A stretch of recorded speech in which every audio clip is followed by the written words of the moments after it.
Hello guys, welcome back to your channel. I am your reasoning mentor. I hope आप सभी लोग अच्छे होंगे एंड अच्छे से अपकमिंग प्री एंड मेंस के लिए प्रिपेयर करे होंगे। ठीक है, तो सॉरी कि मैंने वो लास्ट वीडियो डाल दिया था, बट उसके बाद प्री के लिए स्ट्रैटेजी और लास्ट 20 डेज का जो प्लान है वो डाला नहीं था। ठीक है, क्योंकि तबीयत ठीक नहीं थी, थोड़ा सर्दी बुखार था। ठीक है, तो अभी मैं अभी फुल्ली रिकवर हूँ और एसबीआई पीओ के बाद थोड़ा मेरा ब्रेक भी चल रहा था, नॉट नॉट अ ब्रेक। उसके 2 दिन बाद मेरी थोड़ी तबीयत वायरल हो गया था, सर्दी और जुकाम। तो उस वजह से मैं ना पढ़ाई कर पा रहा था, ना ही वीडियोस बना पा रहा था। ठीक है, तो अभी आज इस वीडियो में देखेंगे और इसका मेन मोटिव है क्यों सुनना चाहिए आपको मेरी बात। ठीक है, आप यूट्यूब पे बहुत सारे लोगों की बात सुनोगे, उनकी स्ट्रैटेजीज ट्राई करोगे। ठीक है, बट ये क्यों सुननी चाहिए इसके लिए मैं बताता हूँ। ठीक है, ये आप अगर आपने वीडियो नहीं देखा होगा तो ये लास्ट ईयर का वीडियो है, ये देख लो। ठीक है, ये देखिए मेरा स्कोर्स। ठीक है, ये लास्ट टू लास्ट ईयर वाला है। ठीक है, एंड ये लास्ट ईयर वाला है। ठीक है, जनरल से 10 मार्क्स ज्यादा, 10+ मार्क्स ज्यादा। ठीक है, प्री में मैं हर प्री में मैं 10 मार्क्स ज्यादा स्कोर करता हूँ ऑलमोस्ट। ठीक है, मोस्टली एग्जाम्स में 5 से 10 मार्क्स मेरे प्री से ज्यादा ही रहते हैं। ठीक है, तो ये मेरे लिए भी इंपॉर्टेंट क्यों है और आपके लिए भी क्यों इंपॉर्टेंट है वो देखेंगे। ठीक है, लास्ट होप फॉर मी, क्योंकि देखिए आरआरबीपीओ में मेरा मुझे ज्यादा उतना लीड नहीं है। ठीक है, सिंगल डिजिट की लीड है, तो उससे मुझे नहीं लगता मुझे कुछ होप्स है करके। ठीक है, और अगर मैं उसके होप में रहूंगा तो मेरा एसबीआई क्लर्क का भी एग्जाम खराब हो सकता है, इसलिए मैं मेरा जो लास्ट एग्जाम है इसके होप को मान के चलूंगा। ठीक है, तो ये मेरे लिए भी लास्ट होप है और मोस्ट स्टूडेंट्स के लिए। तो उसको कैसे क्या करना चाहिए, और ये एग्जाम मैंने 2 बार दिया है। ठीक है, 2 बार दिया है, इसमें मैंने प्रीलिम्स दोनों भी बार क्लियर किया है, बट मेंस में मेरा कुछ रहा है। तो ठीक है, तो मेंस मैंने क्या गलतियां की ये भी मैं आपको आगे आने वाली वीडियोस में बताऊंगा, और आपको क्या गलतियां नहीं करनी चाहिए वो भी बताऊंगा। ठीक है, तो इस बार हम अपना 200% देंगे। ठीक है, एंड मेन बात अभी आज जैसे ये वीडियो होगा, बहुत सारे लोग ना एक ही क्वेश्चन पूछेंगे कि कट ऑफ क्या हो सकती है, कट ऑफ क्या हो सकती है, कि कितना हाई जा सकता है। सर यूपी में ज्यादा कट ऑफ, ज्यादा वैकेंसीज है तो कट ऑफ लो हो सकती है, और राजस्थान महाराष्ट्र में कम वैकेंसीज है तो कट ऑफ हाई जा सकती है। इसके बारे में आपको बिल्कुल नहीं सोचना। ठीक है, don't go for the cut off this year, क्योंकि इस बार जो कट ऑफ है वो बहुत ड्रास्टिकली ऊपर नीचे हो सकता है। ठीक है, तो आपको बस अपनी जो प्रिपरेशन है उस पर फोकस करना है। ठीक है, आपको जो अपनी प्रिपरेशन है उसको 100% करना है, और आपको उस पर ही फोकस करना है। ठीक है, अगर आप नए चैनल पे तो ये वीडियोस देख लेना। ठीक है, ये मैंने लास्ट ईयर भी मेरी जर्नी बताई थी और इससे बहुत लोगों को फायदा हुआ था। ठीक है, एंड ये मेरा लास्ट टू लास्ट ईयर का है, ये मेरा सबसे फर्स्ट एग्जाम था बैंक एग्जाम्स का, 2021 का आई थिंक। ठीक है, और एसबीआई क्लर्क दिया था और यही सबसे पहला था, और इसमें मैंने आई थिंक 75 अटेम्प्ट किए थे। आप चैनल पे जाके देख सकते हो। ठीक है, इसमें मेरा एक या दो मार्क्स गलत हो गए थे। ठीक है, वो भी इंग्लिश में हुए थे, और क्वांट रीजनिंग में मेरी फुल एक्यूरेसी थी। ठीक है, एंड उसके बाद मैंने मेंस दिया था, बट मेंस में मैं 25 मार्क्स से फेल हो गया था। ठीक है, आई थिंक 81 कट ऑफ थी और मुझे 55 या 56 कुछ तो मार्क्स थे। ठीक है, ऐसा कुछ तो था। एंड ये लास्ट ईयर का है, लास्ट ईयर में 10 मार्क्स से मेरा मेंस रह गया था। ठीक है, और इसमें भी क्या गलतियां की मैं वो मेंस वाले स्ट्रेटेजी में बिल्कुल बताऊंगा। ठीक है, अभी आपको प्री में क्या करना चाहिए। ठीक है, सबसे पहले तो पैटर्न देख लेते हैं हम। पैटर्न क्या है, इंग्लिश के 30 क्वेश्चन है, 30 मार्क्स है, 20 मिनट से। ठीक है, और क्वांट के 35 क्वेश्चन है, 35 मार्क्स है, 20 मिनट से। और रीजनिंग में 35 क्वेश्चन, 35 मार्क्स और 20 मिनट्स। ठीक है, तो इसका order of sections last year से चेंज हो गया है। पहले रीजनिंग आता है, देन क्वांट आता है, देन लास्ट में इंग्लिश आता है। ठीक है, तो पहले कैसा इंग्लिश बहुत थोड़ा, अगर आपका फ्रेश माइंड हो तो आप इंग्लिश को जल्दी इजीली सॉल्व करके निकल जा सकते हो, बट अभी इन्होंने कैसा है कि क्वांट और रीजनिंग में आप अपना दिमाग थकाओ, फिर उसके बाद इंग्लिश पे जाओ। मतलब आपकी इंग्लिश की स्ट्रेटेजी वो लोग, इंग्लिश की आपकी जो इंग्लिश की क्वालिटी है कि आप किस लेवल का इंग्लिश पढ़ते हो या आपकी इंग्लिश अच्छी है नहीं है, इससे ही आपको वो जज करेंगे। ठीक है, तो आपको रीजनिंग और क्वांट को दोनों को भी अच्छा करना है, प्लस इंग्लिश को भी अच्छा करना है। ठीक है, और इसमें नो सेक्शनल कट ऑफ है, सेक्शनल कट ऑफ नहीं है, तो इसमें हमें एक फायदा मिल जाता है कि अगर हमने इन दोनों में अगर बहुत प्रैक्टिस की, 65+ अगर हमने स्कोर कर लिए, और 20 या फिर 15, 20 और 15 के प्लस इसमें अगर हमने स्कोर कर लिया इंग्लिश में, तो हम इसमें कट ऑफ निकाल सकते हैं। ठीक है, तो सबसे पहले बात करेंगे इंग्लिश की। ठीक है, RC reading is most important. ठीक है, आरसी के लिए रीडिंग इज मोस्ट इंपॉर्टेंट, आपको कम से कम 1 आवर अभी रीडिंग करनी चाहिए। ठीक है, ये रीडिंग करनी चाहिए। ये पूरा पेपर का पैटर्न का एनालिसिस है, किस ईयर में कौन से क्वेश्चंस कितने मार्क्स के लिए आए थे वो। ठीक है, सबसे देखिए, आप यहाँ पे देखिए आरसी कितने के लिए आया था 2018 से 22 तक, 8 9 लास्ट 2 ईयर से 9 से 8 से 9 मार्क्स के लिए। ठीक है, तो ये 8 से 9 मार्क्स के लिए आने वाला है। ठीक है, आरसी 8 to 9 मार्क्स के लिए आने वाला है। एरर डिटेक्शन 5 मार्क्स के लिए आने वाला है। क्लोज स्टेट 5 मार्क्स के लिए अगर आएगा तो ठीक है, नहीं तो नहीं। ठीक है, फिल इन द ब्लैंक्स ये 5 मार्क्स, पैराजंबल 5 मार्क्स। देखिए, अगर आपके इसमें क्लोज टेस्ट आया तो पैराजंबल नहीं आएगा, या फिर पैराजंबल आया तो क्लोज टेस्ट नहीं आएगा, या फिर बहुत ही अगर हार्डशिप होगी तो दोनों भी डाल सकते हैं, ठीक है। देन मिसप्लेड वर्ड्स के 3 से 4 क्वेश्चन या फिर 5 रहते हैं। करेक्ट यूसेज ऑफ वर्ड, ये 1-2 ही रहते हैं, ज्यादा कुछ रहते नहीं। अगर आपने डेली वोकैब या फिर डेली एडिटोरियल पढ़े हैं तो आप इससे भी आप अपना देख सकते हो, ठीक है। देन इडियम्स एंड फ्रेजेस उतना कुछ पूछते नहीं है, ठीक है, ये लास्ट टू लास्ट ईयर से बंदी है, तो ये लास्ट 2 से 3 साल से, ठीक है। देन मैच द कॉलम, ये अभी पूछते नहीं है, बट हमारी ये मॉक्स में हमें देखने को मिल जाते हैं, ठीक है। और फ्रेज रिप्लेसमेंट पूछ रहे, फ्रेज रिप्लेसमेंट कभी कभी पूछते हैं, और वर्ड स्वैप ज्यादा पूछते हैं, ठीक है, क्योंकि आपको आपकी वोकेबलरी भी वो चेक कर रहे हैं, ठीक है। तो देखिए यहाँ पे देखिए सबसे इंपॉर्टेंट क्या आपको रीडिंग, सबसे इंपॉर्टेंट देखिए, क्योंकि रीडिंग आरसी आपका, then cloze test, then fill in the blanks, then parajumble mostly, और मिसपेल्ड वर्ड भी आपका, अगर आपकी रीडिंग अच्छी है तो आप वर्ड्स को डायरेक्ट देख सकते हो, ठीक है, कि कैसा वर्ड है कैसा नहीं है, ठीक है। और वर्ड स्वैप, ये देखिए इसमें से 10 में से आपके 6 टॉपिक तो यही से हो रहे, कहाँ से, रीडिंग से, इसीलिए रीडिंग मोस्ट इंपॉर्टेंट है। हाँ, उसके साथ साथ ग्रामर्स भी है, तो उसके लिए भी मैं बताऊंगा, ठीक है, क्योंकि रीडिंग से आपके RC, parajumble and cloze test, ये तीनों टॉपिक बहुत अच्छे हो जाएंगे, ठीक है, बहुत ही अच्छे हो जाएंगे। और इससे इसके साथ साथ जो एडिशनल मिसलेनियस टॉपिक्स है, ठीक है, ये तो मेन कोर है इसका इंग्लिश का। देन उसके साथ वर्ड स्वैप हो गया, देन मैच द कॉलम हो गया, ये देखिए मैच द कॉलम भी आप उसको, अगर आपकी रीडिंग अच्छी रही, अगर आपका कॉन्टेक्स्ट, अगर आपने पकड़ लिया कॉन्टेक्स्ट, या फिर आपकी रीडिंग अच्छी रही, आपको समझ आ रहा है कि उन्होंने क्या बोला है, तो आप उसको इजीली कर सकते हो, ठीक है। इसमें ज्यादा से ज्यादा जो है वो आरसी पे डिपेंड करते हैं, इसलिए आपको आरसी में रीडिंग पे ज्यादा फोकस करना चाहिए, जो कि RC, parajumble, cloze test, fill in the blanks, then match the column and word swap में आपको फायदा देगा, ठीक है। देन रूल्स, रूल्स के लिए मैं सिर्फ एक ही बताऊंगा, 120 रूल्स ऑफ ग्रामर, जो कि निमिषा मैम की है, उतना ही करो, ठीक है, क्योंकि उससे ज्यादा कुछ आता नहीं। अगर यहाँ पे देखिए, यहाँ पे कोई जो फर्स्ट टाइम एग्जाम देने वाले हैं, तो आपको अपना जो सिलेबस है वो कंप्लीट करना है, बट मैं ये मान के चला हूँ कि यहाँ पे ऑलमोस्ट सभी लोग एग्जाम दे रहे हैं, मतलब जिन्होंने आज इस बार 2023 के ऑलमोस्ट कुछ ना कुछ एग्जाम्स तो दिए ही, ठीक है, ऑलमोस्ट सभी एग्जाम्स दिए होंगे आपने, ठीक है। तो इसमें आपने जो गलतियां बाकी एग्जाम्स में की वो आपको इसमें नहीं करनी है, ठीक है। तो 120 rules of grammar, 120 of rules of grammar आपको पूरा पढ़ लेना है, या फिर अगर आप इसमें 5 रूल्स पर डेली, 5 रूल्स डेली करते हो तो ये भी चल जाएगा, ठीक है। तो मैं भी वैसे ही कर रहा हूँ, 3 to 4 रूल्स पर डेली, उसको 2 बार रिवाइज करता हूँ, एक बार सुबह में एक बार शाम में, क्योंकि मेरा भी थोड़ा एरर डिटेक्शन जो है वो मैं छोड़ देता था, ठीक है, तो अभी छोड़ना नहीं पड़ेगा, क्योंकि कट ऑफ हाई जा सकती है कहीं कहीं भी, ठीक है, अभी हम टॉपिक लीव नहीं कर सकते, ठीक है। तो इसके लिए बहुत सारे बच्चे बोलते हैं कि सर मेरा इंग्लिश कमजोर है, वीक है, ठीक है। तो इसके लिए आपको क्या है, सेक्शनल टेस्ट और क्विजेस। देखिए ये मॉक्स डेली, तो ये पूरे ये हमारा रहेगा प्रीलिम्स के जो मॉक्स है डेली, ये देखिए यहाँ पे आपको अगर आपने डेली 2 मॉक्स लगाए, तो आपको लास्ट ईयर देखिए 2000, अगर आपने किसी भी टेस्ट सीरीज का लिया होगा तो 2022 के और 2023 के आपके पास मॉक्स रहेंगे, ठीक है। अगर नहीं भी रहे तो आप एटलीस्ट सबके पास 2 मॉक्स तो भी रहते हैं, ठीक है। तो वहां से आप डेली एक मॉक्स लगा सकते हो, ठीक है। और उसके बाद उसका एनालिसिस बहुत इंपॉर्टेंट, ठीक है। तो सबसे मेन है क्विजेस, ये आप कहाँ पे लगा सकते हो, अड्डा पे, प्रैक्टिस मॉक पे, ये इसके क्विजेस फ्री आते डेली। अड्डा पे तो जहां तक मुझे याद है 3 से 4 क्विजेस, कुछ क्विजेस इजी आते डेली, आ जाते हैं, इंग्लिश के, क्वांट के, रीजनिंग के डेली आ जाते हैं। प्रैक्टिस मॉक पे 1 से 2 क्विजेस भी आप लगा सकते हो उसमें, ठीक है। देन सेक्शनल टेस्ट, ये ज्यादा क्यों इंपॉर्टेंट है, क्योंकि आप जो मॉक्स में गलतियां करोगे वो आप सेक्शनल टेस्ट में सुधारोगे। और ऐसा मत करना कि सेक्शनल टेस्ट एक ही दिन में 2 सेक्शनल टेस्ट मत देना कभी भी, ठीक है। एक ही दिन में एक ही सेक्शनल टेस्ट देना, और उसको एनालिसिस करना कि क्या मैंने गलत किया है, मैंने क्या गलत किया है इसमें, कि मेरे एरर डिटेक्शन में ज्यादा क्या गलत हो रहे हैं। अगर एरर डिटेक्शन में मेरे मुझे ज्यादा गलत हो रहे हैं तो वो किस टॉपिक पे गलत हो रही है, वो प्रोनाउन का है या फिर नाउन्स का है या फिर सब्जेक्ट वर्ब एग्रीमेंट का है, तो वो उसको आप एक तो बुक में लिख लो, वो मैं आगे बताऊंगा कि आप जो रिपीटेडली मिस्टेक्स कर रहे हो वो आपको बुक में लिख लेना है, ठीक है। इसमें कुछ शर्म की बात नहीं है कि आप लिख रहे हो ऐसा अपनी गलतियां, क्योंकि आपको वही गलतियां आपको 10 बार आप करोगे। आप एक वीक में आपने, अगर आपने एक नोटबुक बनाया और उसमें लिखा कि मैंने फर्स्ट मॉक में ये गलती की, सेकंड मॉक में ये की, सेकंड मॉक, थर्ड मॉक में, अगर आपका ऑन एन एवरेज, अगर आपकी क्वाड्रेटिक इक्वेशन ज्यादा गलत हुए तो आपको क्वाड्रेटिक इक्वेशन ज्यादा ध्यान देने की जरूरत है, या फिर डीआईज, या फिर जो एरर डिटेक्शन है, या फिर आरसी अगर आपका कमजोर है तो, या फिर क्लोज टेस्ट आपका कमजोर है, तो आपको उस पर ज्यादा फोकस करनी चाहिए। और ये अभी हम कर सकते हैं क्योंकि हमारे पास ऑलमोस्ट 20 से 25 दिन बचे हैं,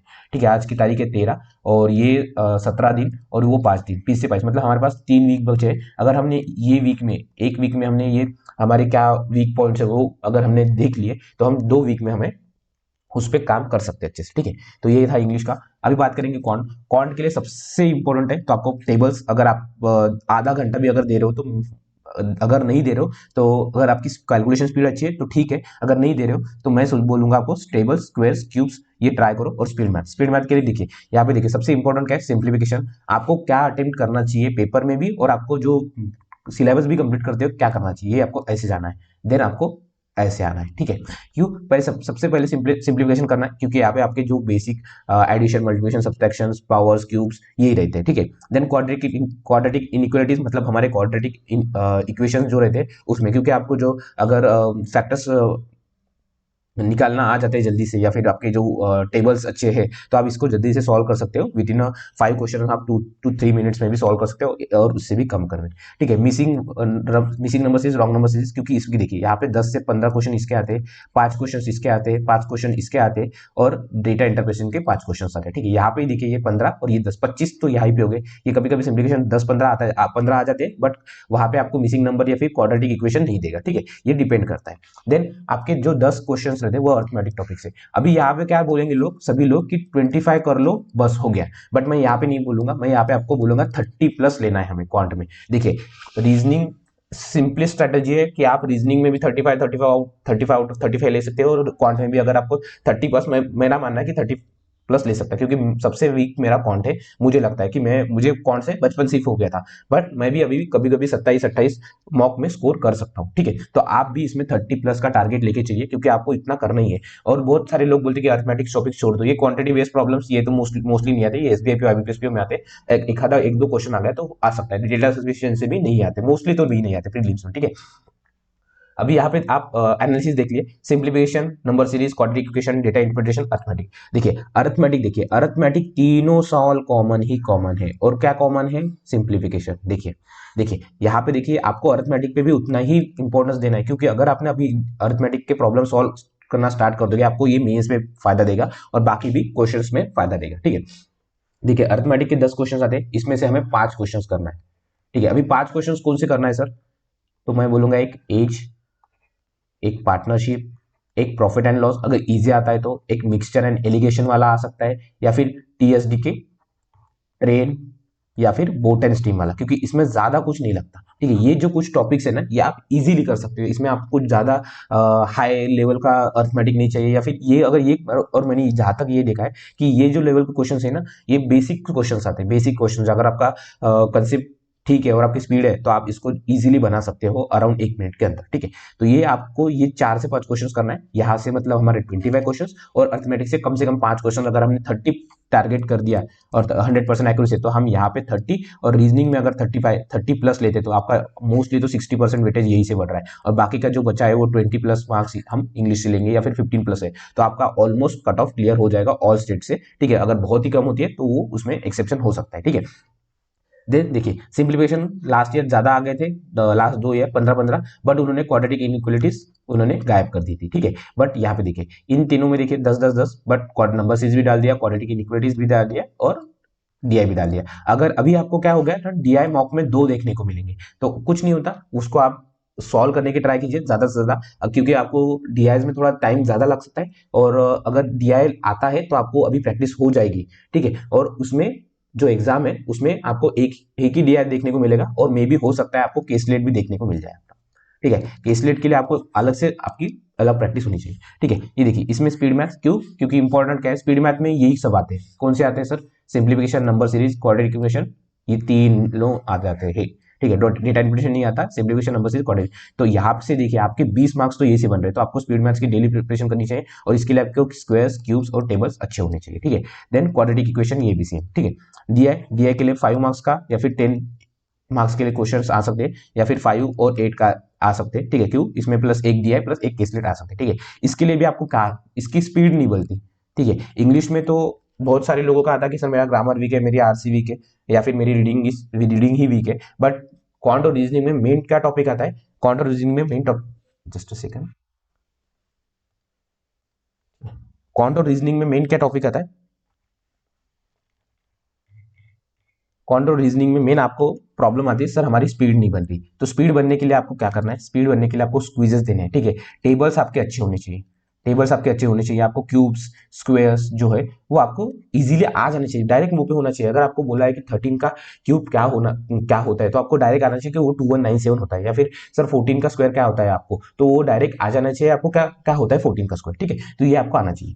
क्विजेस क्विजेस ये आप कहाँ से लगा सकते हैं, मैंने जैसे बताया प्रैक्टिस मॉक और अड्डा, ये दो जहां तक मुझे पता है ये फ्री सोर्सेस है। अड्डा में भी आपको स्पीड मैथ्स के, मिसिंग नंबर सीरीज के या फिर अर्थमेटिक के क्विजेस आपको इजीली मिल जाएंगे। तो यहाँ पे अगर आप डेली भी देखिए, अगर जब अब आपका पढ़ाई का मन नहीं कर रहा होगा तो आप क्विज लेके बैठ जाना, ठीक है। क्योंकि आप जब क्विज लेके या फिर कभी मॉक देके मॉक लेकर बैठ जाओगे ना, तो आपका एक एक हवर कैसे चले जाएगा आपको पता भी नहीं चलेगा, और आपका जो टाइम पास करने का है या फिर पढ़ाई करने का मन नहीं है, वहां पे भी आप पढ़ाई कर लोगे, ठीक है। तो आपको थोड़ी प्रिपरेशन को ना आपको वैसे शेड्यूल भी करना है आपको, ठीक है। देखिए सेक्शनल मार्क्स, ठीक है, सेक्शनल मार्क्स किसके लिए इंपॉर्टेंट है, मेरे लिए इंपॉर्टेंट, ये टोटली मेरे लिए है, ठीक है। ये क्यों बोल रहा हूँ, क्योंकि मुझे है मैथ से फोबिया, मुझे कितना भी अच्छा क्वांट आए तो मैं कितना भी अच्छा इजी पेपर आए तो भी मुझे थोड़ा डर लगता है कि क्वांट का, कि थोड़ा क्वांट में मेरे लिए हार्ड आया, इसलिए मुझे सेक्शनल मार्क्स डेली लगाना है। तो आपको भी वैसे, मैं तो मेरे 2 सेक्शनल मार्क्स डेली लगा रहा हूँ क्वांट के, ठीक है। क्योंकि मार्क्स तो डेली मैं 2 दे रहा हूँ, ये आपको भी देना है, अभी से स्टार्ट कर लेना है, ठीक है। एक में आपको सुबह देना है, एक आपको शाम में देना है, और ट्राई कीजिए आपने जो सुबह कम गलतियां की है तो वो आप उसको कम करें, या फिर करे ही ना शाम वाले मॉक में, ठीक है। अभी बात करेंगे रीजनिंग के। रीजनिंग में सबसे इंपॉर्टेंट है पजल्स, क्योंकि आपको ऑलमोस्ट 3 से 4 पजल्स देखने को मिल जाएंगे, ठीक है। 3 से 4 पजल्स आपको देखने को मिल जाएंगे, 15 से 18 या फिर 20 मार्क्स के आसपास आपको पजल्स ही देखने को मिल जाएंगे। बाकी के जो 15 क्वेश्चन रहेंगे वो रहेंगे मिसलिनियस के हमारे, ठीक है। तो इसके लिए आप देखिए अल्फा न्यूमेरिक सीरीज, मिसलिनियस में क्या आ जाता है वो देखेंगे। Alphanumeric series, inequalities, syllogisms, coding decoding, blood relation, direction से, ये तो आप ऑलमोस्ट 7 से 8 मिनट में, अगर आपकी स्पीड अच्छी है तो ये ऑलमोस्ट 15 क्वेश्चन 7 से 8 मिनट में कर लोगे। बचे हमारे 12 मिनट्स, 12 मिनट्स में आपको क्या करना है, कोडेड रीजनिंग ये नहीं आता, मशीन इनपुट आउटपुट नहीं आता आपको, प्रीलिम्स में आ जाएगा फर्स्ट सिर्फ पजल्स एंड अरेंजमेंट, ठीक है। तो इसमें आपको देखिए 3 से 4 पजल्स आते हैं, तो 12 मिनट में हमें 3 पर पजल, अगर 4 भी पजल आते हैं 3 मिनट एक पजल के लिए देना है, वो भी हमें सॉल्व करके उसको आंसर भी टिक करना है। तो आपकी स्पीड बहुत फास्ट होनी चाहिए, ठीक है। तो इसके लिए हम क्या कर सकते हैं वो देखिए, हम इसके लिए भी क्विजेस, ये सेम मैं बता रहा हूँ सभी के लिए, अड्डा और प्रैक्टिस मॉक में बहुत क्विजेस है, आप जाके देखो उनके ऐप पे या फिर उनकी वेबसाइट पे, आपको बहुत सारी उनकी क्विजेस है वो देखोगी, और आप उसको ज्यादा ज्यादा सॉल्व करोगे तो आपकी स्पीड बनेगी। और ऐसा नहीं कि देखिए उन्होंने क्या किया है, 2 पजल देते हैं वो लोग 10 मिनट के लिए, तो आप ऐसा नहीं कि 2 पजल 10 मिनट लेके बैठा, जितना जल्दी फास्ट सॉल्व हो सकता है उतना जल्दी सॉल्व करो, ठीक है। मैं तो कम से कम 3 या 4 मिनट में भी सॉल्व कर लेता हूँ कभी कभी 2 पजल, एक पजल नहीं 2 पजल 3 या 4 मिनट में, क्योंकि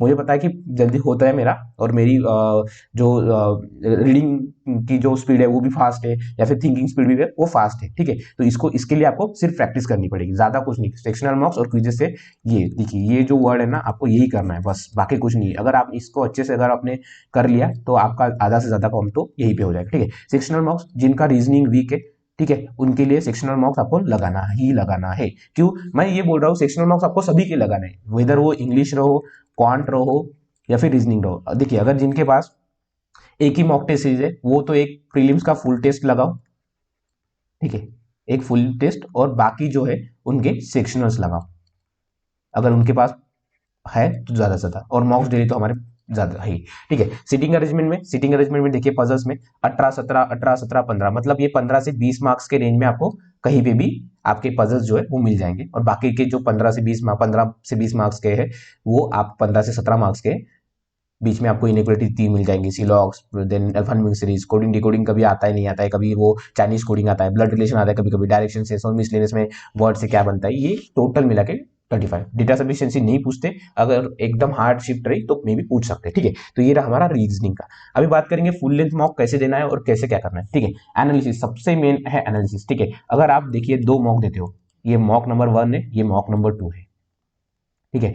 ये अगर आपने सपोज मॉर्निंग में दिया और ये आपने इवनिंग में दिया, तो आपको क्या करना है, इसमें जो आपने मिस्टेक्स की है ये आपको ये वाले मॉक में नहीं करनी, या फिर इसको आप राइट डाउन कर, देखिए यहाँ पे मैंने बोला ये maintain a book for mistakes, ठीक है। आपने जो मिस्टेक्स फर्स्ट मॉक में किए वो आपको सेकंड मॉक में करनी नहीं है, क्योंकि अगर देखिए आपको रूम ही मिल रहा है, आप मिस्टेक्स कर रहे हो, तो आपको इंप्रूवमेंट कहाँ पे होगी, आपकी इंप्रूवमेंट वहीं पे होगी जहां पे आप मिस्टेक्स अपने आइडेंटिफाई करोगे और उस पर काम करोगे, उसको रेक्टिफाई करोगे, मिस्टेक्स को आप रेक्टिफाई करोगे, उस पर उसको सुधारोगे, ठीक है। तभी आप आगे बढ़ सकते हो। नहीं तो देखिए, दिन में भी मॉक आप 2 से 2, 3, 4, 5 भी मॉक दे सकते हो प्रीलिम्स के, देने के लिए कुछ नहीं, बट आपकी मिस्टेक्स ही हो रही है, आपके 10 बार रॉन्ग नंबर सीरीज गलत ही हो रहे हैं, गलत ही हो रहे हैं, तो भी आप क्या करोगे, सिर्फ हर बार आप रॉन्ग नंबर सीरीज गलत कर रहे हो, तो उससे अच्छा है कि आप उसको रेक्टिफाई करो कि नहीं, मेरे 2 से 3 मॉक में ज्यादा से ज्यादा क्वेश्चन रॉन्ग नंबर सीरीज के गलत हो रहे हैं। ठीक है, सपोज हम एक पर्सन एक ही बात लेते हैं, उसके रॉन्ग नंबर सीरीज गलत हो रहे हैं, वो और वो मौक ही दे रहा है, मौक ही दे रहा है, बट उस पर रॉन्ग नंबर सीरीज पे काम नहीं करना है, तो उसको क्या करना चाहिए, रॉन्ग नंबर सीरीज के टाइप्स देख लेने चाहिए, या फिर उसके जो क्वेश्चंस हैं, किस क्वेश्चंस के आते हैं, या फिर उनके क्या लॉजिक रहते हैं, उसको उसको एक तो इसके लिख के रखना है, या फिर उसको देखते रहना है कि वो ज्यादा से ज्यादा क्वेश्चन उसके उसको सॉल्व करना है। ठीक है, ये जब करोगे ना आप, तभी आपकी इंप्रूवमेंट होगी। ठीक है, उसके लिए मेंटेन अ बुक। ठीक है, मैंने भी बुक किए कि मैं देखिए, मैंने लास्ट ईयर मेरा देखा मेरे एरर डिटेक्शन और मेरे जो रॉन्ग नंबर सीरीज है, ये भी मैं कभी कभी गलत कर देता हूँ, बट अभी प्रैक्टिस इस साल मैंने अच्छे से, जिस भी शिफ्ट में मैंने एग्जाम दिया है, उस शिफ्ट में रॉन्ग नंबर सीरीज आए, तो उसमें से मैंने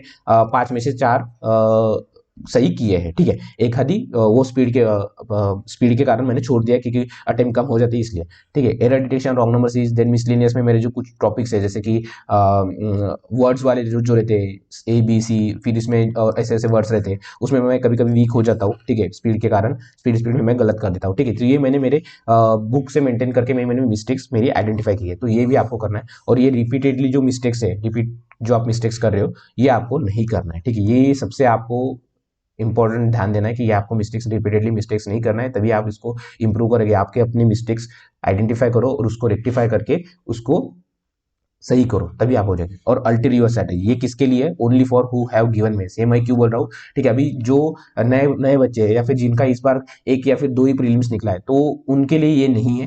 ठीक है, उनके लिए ये नहीं है, और जिन लोगों ने ऑलमोस्ट सारे एग्जाम या फिर 3 से 4 एग्जाम्स के मेंस दिए हैं, उनके लिए क्यों। देखिए, कभी आप देखिए, नॉर्मल वालों के लिए और मेंस जिन्होंने दिया उनके लिए ये कुछ अलग नहीं है, आप भी नॉर्मल वाले भी कर सकते हैं, बट मेरा मानना है कि आप नॉर्मल की तरफ जाइए। आपको पहले speed math, then DI, then arithmetic की तरफ जाना है। और और जिन लोगों ने ज्यादा से ज्यादा किया उनको क्या करना चाहिए, उनको कभी अर्थमेटिक या फिर DI, या फिर अर्थमेटिक, और फिर देन स्पीड मैथ के ऊपर जाना चाहिए। ठीक है, आप अपनी जो स्ट्रैटेजी है उसको थोड़ा थोड़ा चेंज कर सकते हो। ठीक है, सेम रीजनिंग, ये तो हो गया हमारा क्वांट में।